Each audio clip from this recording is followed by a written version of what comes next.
সকালটা শুরু হলো সাধারণভাবে, কিন্তু এক মুহূর্তে আমতলী খয়েরপুর বাইপাস সড়কে ঘটে গেল মর্মান্তিক ঘটনা।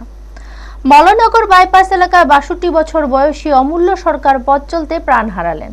আর সকাল প্রায় ৯টার দিকে রামমোহন স্কুলের সামনে একটি বুলেরো গাড়ির ধাক্কায় গুরুতর আহত হন তিনি।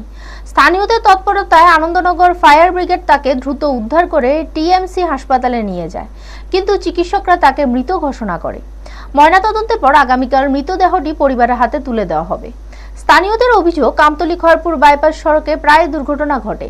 প্রতিনিয়ত মানুষ আহত ও নিহত হলেও সড়ক নিরাপত্তা ব্যবস্থা কার্যত শূন্য। এখন অভিযোগ উঠেছে শ্রীনগর থানার পুলিশের দিকে। ঘাতক গাড়ি ও চালককে তারা আটক করতে পারবে কিনা তা দেখার বিষয়। ব্যুরো রিপোর্ট, নিউজ তৎকাল 24।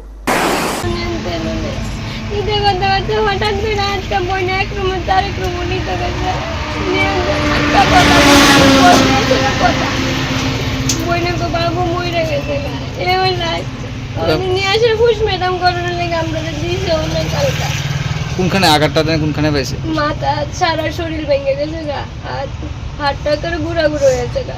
কি গাড়ি বাইরে দিছিল? থার গাড়ি। মানে নাম্বার পাইছেন? নাম্বার পাইছি না। এরা তদন্ত করতে সপনা আবার গেছে। আপনার কি চাইতেছেন এখন? মানে আমরা অনেক বিচার চাইতেছি, আর গাড়িটারে খুঁজে বাইর করানোর জায়গা চাইতেছি। আপনার এই জায়গাটার নাম কি? মলনগর বাইপাস।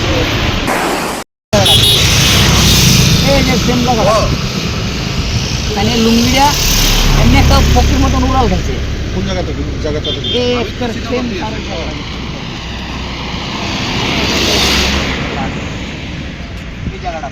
এই জায়গাটাতে পড়ছিল।